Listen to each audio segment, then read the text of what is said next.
Viewers, इस समय मेरे साथ बात करने के लिए मौजूद हैं गुलाम नबी आजाद साहब। आजाद साहब कांग्रेस पार्टी के पूर्व नेता हैं, पूर्व केंद्रीय मंत्री हैं, जम्मू कश्मीर के फॉर्मर सीएम रह चुके हैं और अपनी किताब लेके आए हैं जिसका नाम है आजाद। आजाद साहब, आपका अभिनंदन है न्यूज 18 पर। सवाल मेरा बहुत सीधा है, यह इत्तेफाक है कि आपकी किताब का नाम भी आजाद है और आप कांग्रेस पार्टी से भी अब आजाद हो गए हैं? हम सोच से भी आजाद हैं, इसीलिए पेन नेम आजाद है। हमारी सोच भी आजाद है, काम करने का तरीका भी आजाद। तो आजाद होकर कैसा महसूस कर रहे हैं आप? नहीं, मैं आजाद तो तभी से था जब से पैदा हो गया जी। हाँ। लेकिन आपकी किताब आने के बाद आपकी जब कुछ साक्षात्कार आए, आपकी किताब की कुछ पन्ने जब बाहर आए तो दिग्विजय सिंह ने बोला कि पहले आप अपनी पार्टी को बचा लीजिए, उसके बाद कांग्रेस की बात करिएगा। और आप तो मोदी जी के सहारे हैं, उनकी बैसाखियों को सहारे हैं। दिग्विजय सिंह आपके पुराने मित्र हैं। गुलाम नबी आजाद किसी के सहारे राजनीति नहीं करता। जो ऐसा बोलते हैं वो किसी के सहारे बात करते हैं, और उन्होंने ये भी बोला है दगा करते हैं। कुछ लोगों को हिम्मत है बाहर आके करने की, कुछ लोग 40 साल से अंदर बैठ के ही कांग्रेस को खा रहे हैं। तो कौन कर रहे हैं? जो बस वो जब बताएंगे सेकंड। आप तो आजाद है, अभी सेकंड थर्ड वॉल्यूम आने वाला है। लेकिन आप तो आजाद है, तो कौन है जो लोग कांग्रेस हैं? बहुत सारे, अभी कई एपिसोड नहीं आए हैं। अभी मध्य प्रदेश का एपिसोड आया नहीं है। बहुत सारे स्टेटों के एपिसोड नहीं आए हैं। अभी फर्स्ट है, फिर सेकंड है, फिर थर्ड है। क्यों जल्दी लोग? तो ये दिग्विजय सिंह हैं जो ऐसा कर रहे हैं? मैं बहुत सारे सिंह हैं। बहुत सारे सिंह हैं? बहुत सारे सिंह। तो हम सिंह, जितने सिंह हैं उनको ढूंढ लें? नहीं, मैं वो सिंह की बात नहीं, मतलब बहुत सारे ऐसे लोग हैं। आई डोंट मीन कि सिंह ही होंगे जी। तो जो अपने गले में नहीं देखते, गिरेबान में नहीं देखते हैं, दूसरों के बारे में। लेकिन ऐसा क्या हुआ कि कांग्रेस के लोग इतने अग्रेसिव हो गए? कोई कहता है आप मकान के लिए सब कुछ कर रहे हैं, आपको मकान चाहिए, घर चाहिए, लुटियंस दिल्ली के अंदर एक आलीशान बंगला चाहिए। आकाश, अगर वो लोग भी 40 हमले मुझ पर हुए हैं, उनको भी किसी चूहे ने काटा होता, बिल्ली ने काटा होता। हमने जब मिनिस्ट्री से, यही तो लैक ऑफ नॉलेज है हमारे में। जो कांग्रेसी आजकल हैं, एबीसी पता नहीं। वो शोर तो करेंगे कि वो हिस्ट्री गई, ये हिस्ट्री गई, जिसका मैं भी विरोध करता हूं प्रेजेंट गवर्नमेंट का जी। लेकिन अपनी हिस्ट्री जिस पार्टी में है उसका एबीसी पता नहीं है, उसमें पता नहीं। ये दोबारा किंडरगार्टन में जाएं और कांग्रेस की हिस्ट्री के बारे में पिछले 40 साल की हिस्ट्री पढ़ते नहीं है लोग। अब वो पहले कांग्रेसी पढ़ें, अपने आप को एजुकेट करें और फिर कमेंट करा करें। और कमेंट तो लगातार आ रहे हैं आज सुबह से। क्योंकि किताब नहीं पढ़ते हैं ना, पढ़े नहीं है ना, नॉलेज नहीं है। लेकिन वो कहते हैं उनसे ज्यादा किसी को पता नहीं है। सुनिए, वो एक कोने में बैठे थे, वहां का मालूम होगा ना, ऑल इंडिया तो नहीं मालूम है ना। आपका एक इस किताब में चैप्टर है जिसके अंदर ग्रैंड ओल्ड पार्टी ब्लॉपर्स और बॉम्बास्ट करके आपने लिखा है, जिसमें आपने कहा है कि कांग्रेस के कई नेताओं को अनड्यू एडवांटेज मिला है जिनकी मौजूदगी सिर्फ ट्विटर पे है। और सही बात है। अभी देख रहे हो ना, आप आ रहे हैं, अभी मैंने भाषण भी लिखी है और एक सुना होगा मैंने, जब पूरा इंटरव्यू होता है, लोगों को पूरा इंटरव्यू सुनने की भी नहीं याद। मीडिया वाले जब ट्वीट करते हैं तो सबसे कंट्रोवर्शियल देते हैं, तो जो उस कंट्रोवर्शियल पे लीडर रिएक्ट करेगा उसको मैं जीरो समझता हूं। तो दिग्विजय सिंह जीरो है आपकी नजर? नहीं, मतलब मैं कोई भी हूं। बेस्ट लीडर वो होता है कि वो पूरा इंटरव्यू सुने, क्योंकि अगर इंटरव्यूअर के ट्विटर पर वो ट्वीट करें तो इंटरव्यूअर का ट्विटर तो सबसे क्रिटिकली होता है, वो बेचने वाला हो। नहीं, ये ट्विटर पे कौन से ऐसे नेता एक्टिव है जिनको अनड्यू एडवांटेज मिल रही है? इस पे थोड़ा प्रकाश डालिए। जितने भी ट्विटर पे है उनको और कोई काम नहीं है, उनको आप फील्ड में नहीं देखेंगे कभी, खाली ट्विटर पे ही पढ़ेंगे उनको। लेकिन उनको तो लगता है कि उनके रीट्वीट हो जाते हैं तो वो देश की राजनीति को निर्धारित कर सकते हैं, वो कांग्रेस को वापस खड़ा कर सकते हैं। खड़ा कर देना, मैं बड़ा खुश हूं, मैं गोल्ड मेडल उनको दूंगा। तो भी राहुल गांधी की जो सदस्यता गई है, उसको आप किस तरह से देखते हैं? नहीं, मैंने तो उसका विरोध किया है पहले, जिस दिन हुआ था उसी दिन। वो गलत है, उसकी सदस्यता नहीं कैंसिल होनी चाहिए थी, बिल्कुल गलत है। ये कानून सिर्फ क्रिमिनल बैकग्राउंड के लोगों को लगना चाहिए। लेकिन ऑर्डिनेंस तो आप राहुल जी ने ही फाड़ा था। अब उसका भुगत भी वही रहे है ना। हमने तो तब हमें मालूम था कि ऐसी चीजें जब कोई गलत चीज बनाओगे वो अपने आप में ही कायम आती है। जब ऑर्डिनेंस फाड़ा था, जब मैं ये सवाल इसलिए पूछ रहा हूं, जब ऑर्डिनेंस फटा ये और राहुल गांधी ने प्रेस कॉन्फ्रेंस करी, ऑर्डिनेंस फाड़ा, उसके बाद डॉक्टर मनमोहन सिंह का क्या रिएक्शन था? क्योंकि कैबिनेट ने उस ऑर्डिनेंस को पारित किया था और डॉक्टर मनमोहन सिंह के लिए बड़ी पॉलिटिकल एम्बैरेसमेंट हुई थी पूरे देश के अंदर। नहीं, वो उनका क्या रिएक्शन था? देखो, वो बड़ी शरीफ आदमी थे जी, बहुत ही शरीफ आदमी। कोई दूसरा प्राइम मिनिस्टर होता तो he would have gone ahead. नहीं, शरीफ आदमी थे, चुप बैठ गए। आपकी क्या सलाह थी?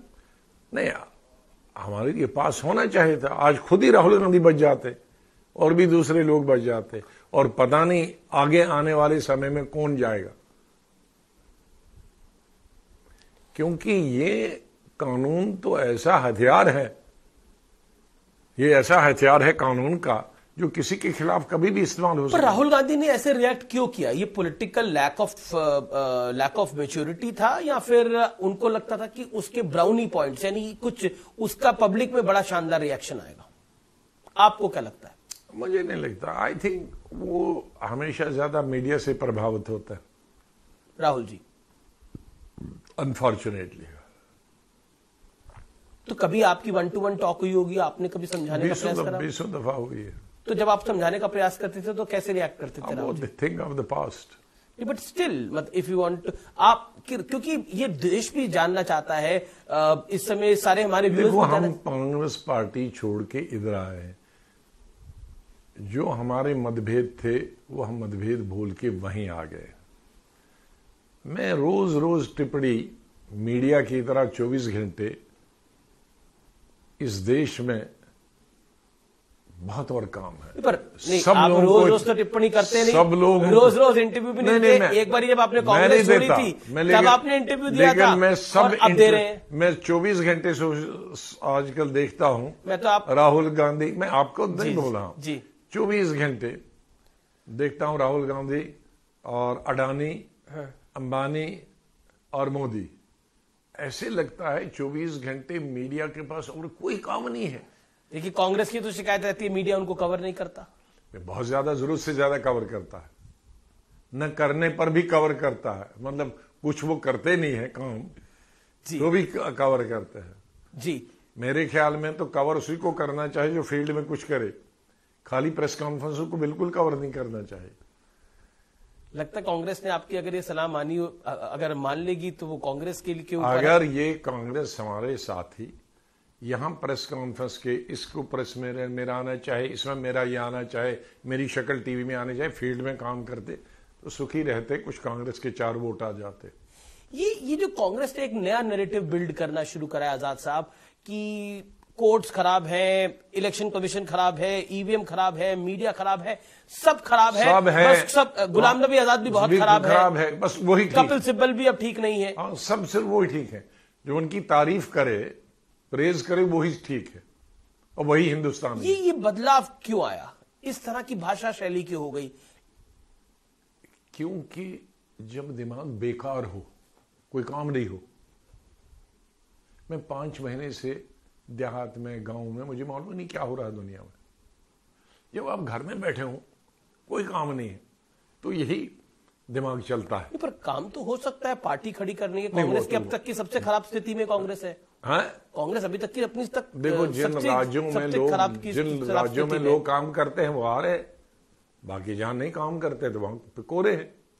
तो ये राहुल जी की सदस्यता गई, उसमें एक छोटा सा मैटर था कि अगर राहुल जी एक ओबीसी कम्युनिटी से माफी मांग लेते तो मामला दब जाता। ऐसा नहीं है कि पंडित नेहरू ने भी करा है, राहुल जी भी पहले, इंदिरा गांधी ने मांगी इमरजेंसी के बाद, इंदिरा गांधी ने मांगी है। तो उन्होंने एक, क्योंकि आपने काफी सारे गांधी के साथ काम किया, आपने राजीव गांधी के साथ काम किया, इंदिरा जी के साथ काम किया, फिर आपने सोनिया जी के साथ काम किया, राहुल जी के साथ भी काम किया। मैं ये जानना चाहता हूं, एक जो नैरेटिव बिल्ड किया कि गांधी माफी नहीं मांगते। नहीं, सब गांधी माफी मांगते हैं। गांधी ने तो, महात्मा गांधी जो असली गांधी है, वो भी बहुत हम्बल थे। उन्होंने तो अपनी यात्रा ही विड्रॉ करी जब अंग्रेजों को मार दिया था। जब थाने के लोगों पर हमला किया पुलिस के लोग मारे गए, तो उन्होंने पूरी यात्रा विड्रॉ की। तो ऐसा नहीं है, गांधी ही होने में। एक आपकी प्रतिक्रिया लेना चाहता हूं, फिर मैं आपकी किताब पर भी आता हूं। बीजेपी ने बोला कि कांग्रेस में ही कांग्रेस के कुछ लोग राहुल जी को निपटाना चाहते हैं। ये केंद्रीय मंत्री अनुराग ठाकुर का बयान था। उन्होंने बोला वो माफी मांग लेते थे, मामला रफा दफा हो जाता। लेकिन कांग्रेस के अंदर ही कुछ लोग हैं जो राहुल जी को निपटाना चाह रहे हैं। राहुल जी उनको समझ नहीं पा रहे, तो हम क्या कर सकते हैं? और जिस तरह से पूरा खेल रचा गया और बताया गया कि राहुल जी जो है वो बेचारे हैं, उनके साथ गलत हो रहा है, अन्याय हो रहा है। ये निपटाना चाहते हैं कि नहीं निपटाना चाहते हैं, लेकिन इतना जरूर है 90% जो उनके साथ है वो उनका विरोधी है, उनके खिलाफ बोलते हैं, लेकिन सामने हिम्मत नहीं आती। कौन कौन है ये लोग? ये कौन, थोड़ी कोई नाम थोड़ी बताना है। आप देखिए, एक आप जैसे कहते हैं ना, जैसे फिल्मी भाषा में कहते हैं, आप एक टीजर देते हैं और उसके बाद अपनी बात को बंद कर देते हैं। सही से बताओ, थोड़ा आप लोगों को व्याकुल कर देते हैं। व्यूअर व्याकुल हो जाता है कि अब कुछ बोलने वाले हैं, नहीं, फिर आप कहते हैं कि अभी नहीं बोलूंगा। ये मालूम है जो उनके भी आजू बाजू हैं वही खिलाफ है, लेकिन सामने उनको तारीफ करते हैं, तो वो सबसे बड़ा खतरनाक होता है। जो दिल से आपके खिलाफ हो, मन से आपके कार्य के खिलाफ, कार्यशाली के खिलाफ हो, आपके काम करने के तरीके के खिलाफ हो, लेकिन सामने कहते हैं आप बहुत अच्छा कर रहे हो। आपने अपनी किताब में भी इसका जिक्र किया है, अपनी आत्मकथा में भी लिखा है कि कांग्रेस की बहुत बड़ी प्रॉब्लम है कि कांग्रेस में चाटुकारिता ने केंद्रीय स्थान ले लिया है। सही बात है। मैं कई आदमियों को जानता हूं जिन्होंने हमारे साथ बात की है, घंटे घंटे ये डुबो देगा, लेकिन वो सबसे ज्यादा मीडिया में बोलते हैं उनके फेवर में, और दूसरों जो उसकी निंदा करे उनके खिलाफ में। तो ऐसे लोगों को क्या भरोसा करोगे? वो सिंसियरली कहां उनको ले जाएंगे? तो अगर आप गांधी परिवार के वेल विशर हैं, तो अब तो आप पार्टी में भी नहीं है, अब तो किसी को बुरा और भला क्या लगना है, तो अब आपको नाम लेने चाहिए। मैं नारद मुनि का काम थोड़ी करने वाला नहीं, नारद मुनि का नहीं, लेकिन इसमें घबराने की भी बात नहीं है। अब हमें वो जाने, उनको इतनी बुद्धि नहीं है। हम भी पॉलिटिक्स करते हैं, हम भी पहचानते हैं कौन नकली है कौन असली है। तो नकली कौन है? वो तो लीडर को काम है ना नकली फाइंड करना और असली कौन है। नहीं, आप कहते हो कि आप खालिस कांग्रेसी हो, आप इंदिरा जी वाले कांग्रेसी हो, आप राजीव जी वाले कांग्रेसी हो, आप सोनिया जी वाले कांग्रेसी हो, तो असली कांग्रेसी होने के नाते आपको बताना चाहिए, ये फर्जी है। वो मेरी सुनेंगे, वो हम ही को बाहर निकाल देते। नहीं, अब तो आप नहीं हो, तो अब तो बोलना चाहिए आपको। हम क्यों होते? वो जाने उनका काम जाने।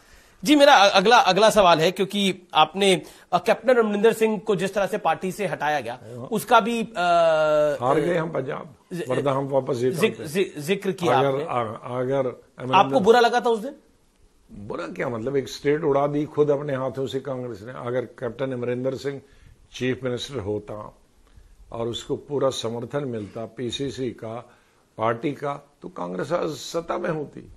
उस पार्टी तो पंजाब तो कांग्रेस ने खुद बड़ी मेहनत लगा के खत्म कर दी, मेहनत लगाई उसको खत्म करने। आपने अपने पेज नंबर 284 पे इसका जिक्र किया, तो फेलियर किसका मानते हैं आप इसमें?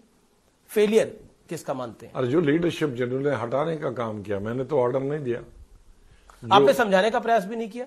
मेरा क्या समझाने का, मैं थोड़ी इंचार्ज था। एक सवाल आता है कि आपने तब नहीं बोला, अब क्यों बोल रहे हैं? तब बोला क्या, जहां बोलना था वर्किंग कमेटी में बोला।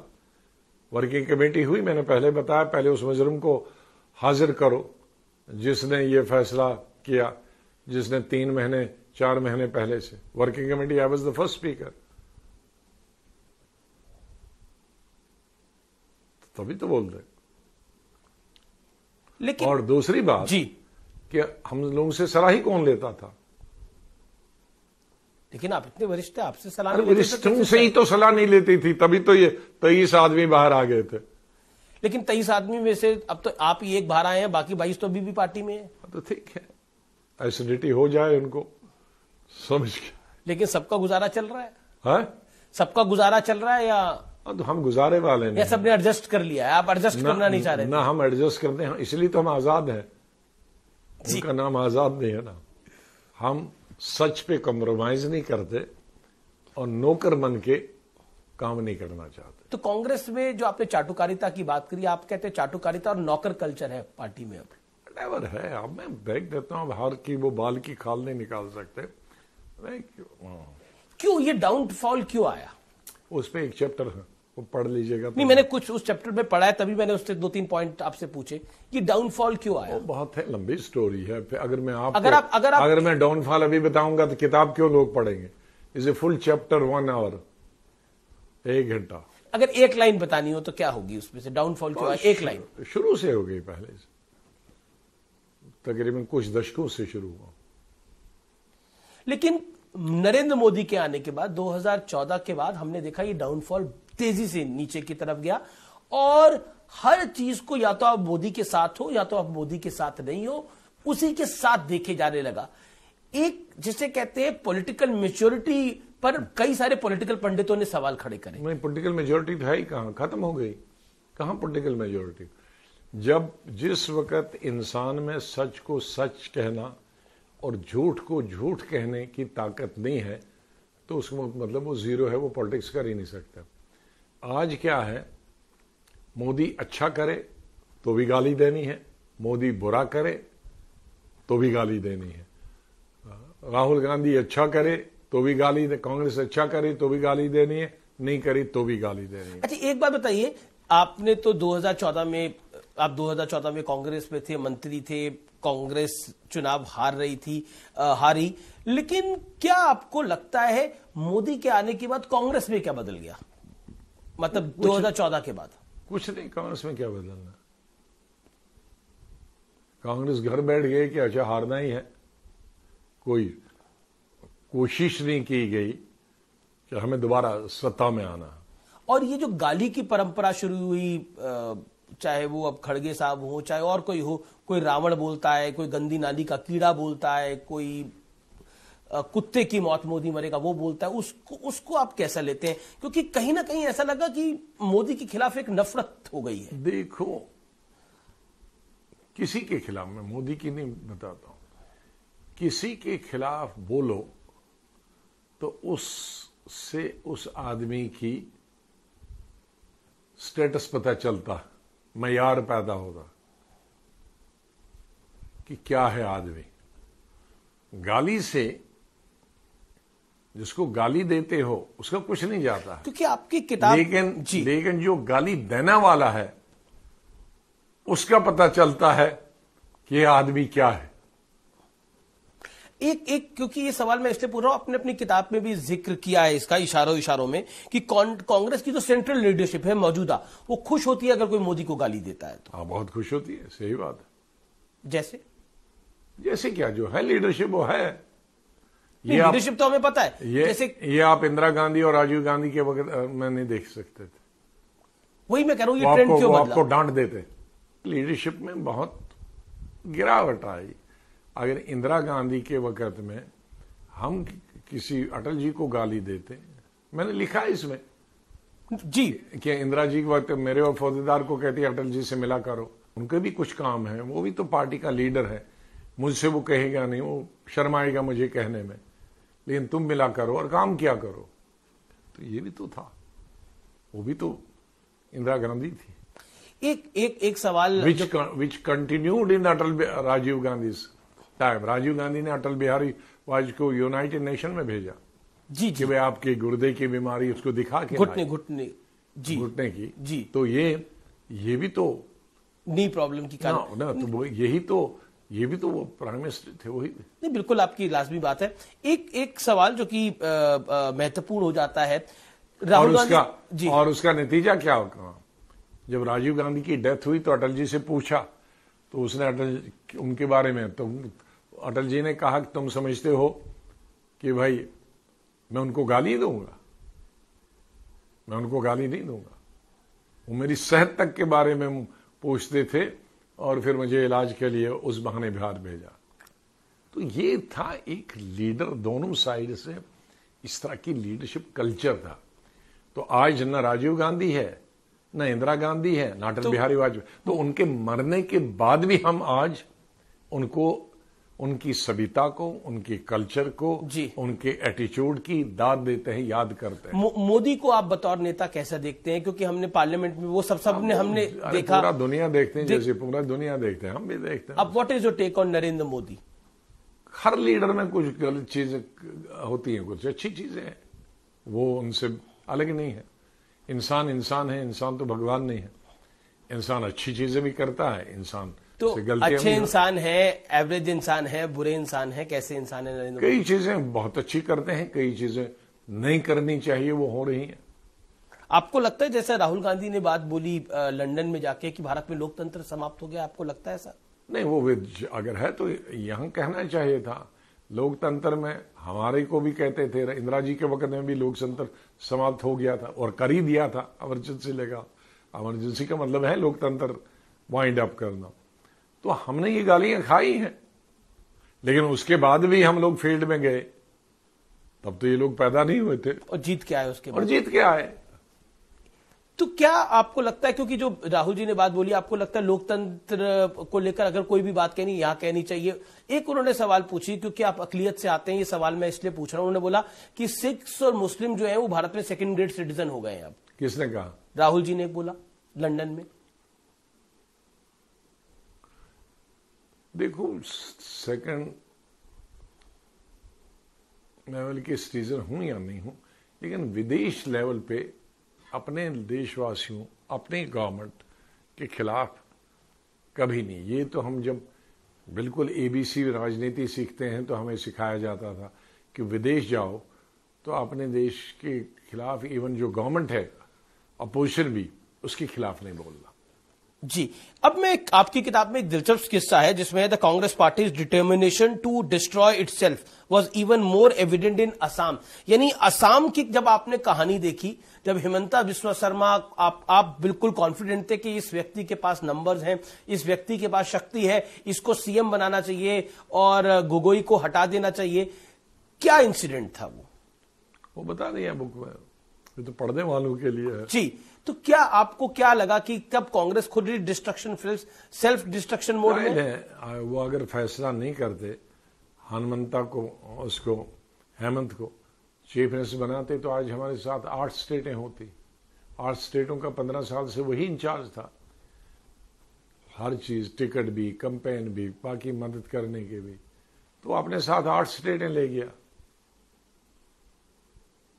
तो 8 में से 5 तो होती, और असम जो मदर स्टेट होती वो हमारे पास होती। और हिमंता ने एक साक्षात्कार में कहा था कि राहुल जी पिड्डी जो उनका डॉग था उसके साथ खेल रहे थे और उनसे बात करना उन्होंने पसंद नहीं करा। क्या आपको लगता है मिस हैंडल हुआ हिमंता बिस्वा शर्मा का केस?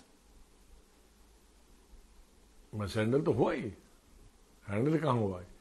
हैंडल उनकी मदर और हम करना चाहते थे, नहीं हुआ, नहीं दिया होने। आपने समझाया नहीं? ब्लेम तो आप पे भी आएगा कि आपने क्यों नहीं समझाया था? यार मैं ऑब्जर्वर था, मां प्रेसिडेंट थी, उन्होंने फैसला नहीं किया तो मैं क्या फैसला करता? हमारा काम जो दिया था बहुमत सिद्ध कराना, वो हमने किया। हमने बताया था हार जाएंगे, वो भाग जाएगा, कहने भागे दो। ये तो राहुल जी का तो फेवरेट है हर आदमी के लिए, ये उनका नहीं, ये उनका तकिया कलाम फेवरेट। वो नाराज हो गया, जाने दो, वो नाराज हो गया, आरएसएस में जाने दो, ये तो उनका फेवरेट है। अच्छा, मतलब कोई भी जा रहा होता, कोई भी जा रहा, जाने दो, आरएसएस में जाने दो। साथ ये भी लगाता है, अगर आरएसएस, अगर बीजेपी में नहीं जा रहा, आरएसएस में नहीं जा रहा, कहीं और जा रहा है, तो फिर अब आप तो बीजेपी आरएसएस के साथ नहीं गए? नहीं, आपने तो अपनी पार्टी बनाई। उनका मतलब रिकंसिलिएशन का नहीं है कि मनाओ या पूछेंगे भी क्या कारण है, वो नहीं पूछते हैं, सीधे जाने दो। तो यहां जब ये भावना ही रखी है कि जाने दो, तो फिर रहेगा कौन? शायद राहुल जी को लगता है वो सेल्फ सफिशिएंट है, वो खुद ही सब कुछ हैंडल कर सकते हैं। बहुत अच्छा। भविष्य में आपको राहुल जी प्रधानमंत्री बनते हुए दिखते हैं? भगवान बनाए।